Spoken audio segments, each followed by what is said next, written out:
I still remember the way the sun felt on my face that day. It was warm, peaceful, the kind of Sunday where nothing felt rushed. Just calm. We had just come out of church, dressed in our Sunday best.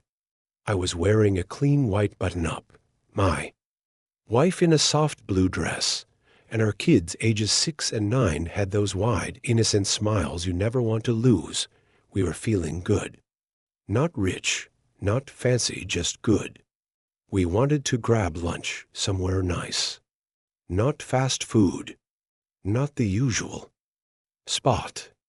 Something special. We picked a restaurant downtown, one we'd passed many times, but never stepped inside. From the outside, it looked welcoming. Big glass windows, cozy lighting, soft music playing inside. We walked in as a family, hand in hand, hopeful and smiling. That changed fast. At the host stand, a young woman stood there, flipping through her seating chart. She barely looked up when we greeted her. No hello, no smile, no welcome in, just a glance quick, cold, like we were already a problem. We'll need a table for 4, I said politely. She sighed. It'll be a 45-minute. Wait, she replied, still not really looking at us. I was confused. I looked behind her. The restaurant was maybe half full. Tables were open. Booths were clean. There wasn't a line behind us. I tried again. Are those tables available? She responded quickly. They're reserved. I nodded slowly. I didn't want to start anything. My wife gave me that look, the one that says, let's not ruin the day. Let it go. So I just said, okay, we'll wait. We moved to the side and sat on the small bench near the door. Our kids were asking questions quietly. Why do we have to wait if there's seats? Is this gonna take long? I didn't know what to say. I didn't want them to see what I saw. Not even 5 minutes later, a white couple walked in. Casual clothes. No reservation. I know this because I overheard the man say, "Hey, do you guys have room for 2?" Without missing a beat, the same host smiled brightly, grabbed 2 menus, and said, "Right this way." She led them to a sunny booth near the window. I just sat there, stunned. I felt my face get hot. Not from anger at first, from embarrassment. From that all-too-familiar feeling that we weren't welcome. That we were being treated differently again. My daughter leaned in and whispered, "Why didn't we get a table, Daddy?" And I had no answer. I looked at my wife. Her jaw was tight. She was trying to stay calm, but I knew she felt it too. That silent punch to the gut. That invisible wall we hit all the time in stores, on sidewalks, and now, right here, just trying to eat with our kids, just when I was about to get up and ask again. Someone else stood up from a nearby table. A tall woman. Black. Silver hair, confident stance, eyes that could see right through lies. She was dressed sharp, not flashy, just powerful in a quiet way. She walked over to the host and said, loud and clear, "I saw what you just did." The host looked confused. "Excuse me? You told this family there was a 45-minute wait," the woman said, pointing at us. "Then, minutes later, you seated another couple who just walked in. They had a reservation." The host mumbled. Quickly, "No, they didn't. I've been sitting here watching. They walked in after this family. You never asked for a name, never checked anything. You just sat them. Why?" Now the restaurant was quiet. The few people eating nearby paused their forks mid-air. Some looked down. Some pretended not to hear. But we all heard. Then someone nearby whispered, "Isn't that Judge Thompson?" And I realized it was.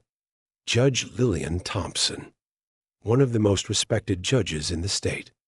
A woman known for her fairness, her strength, and her voice. Especially when it came to injustice. Judge Thompson turned to me, and her eyes softened. "Would you still like to eat here?" She asked gently. I hesitated.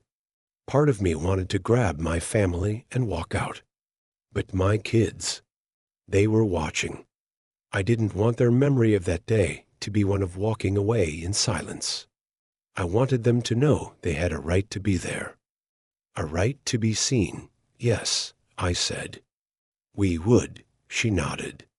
"Then seat them. Now.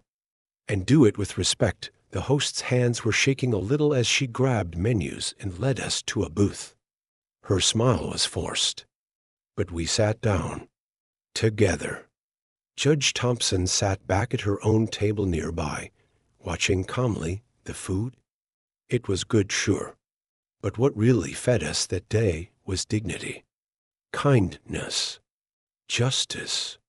My son kept sneaking looks at Judge Thompson like she was a superhero. And maybe she was. When we finished, I walked over to her and said, "Thank you." I didn't know what to say. I didn't want to cause a scene. She smiled gently and said, "Sometimes the scene needs to be caused. So our children learn how to stand tall." That hit me hard. Her words stayed with me, still do. You never know who's watching. You never know whose heart is quietly breaking, whose dignity is being chipped away bit by bit. You never know when your voice, your courage might be the one thing that makes someone feel seen. Sometimes it doesn't take a grand speech or a huge act. Sometimes it's just a moment, a few brave words spoken out loud, a refusal to stay silent in the face of something wrong. Judge Thompson didn't have to say anything. She could have looked away, finished her meal, gone about her day. But she didn't. She chose to speak up. She chose to use her voice, her presence, her power, not for attention, not for praise, but for justice. For us, and because of her, my children didn't leave that restaurant with questions in their hearts or sadness in their eyes. They didn't leave feeling like second-class citizens.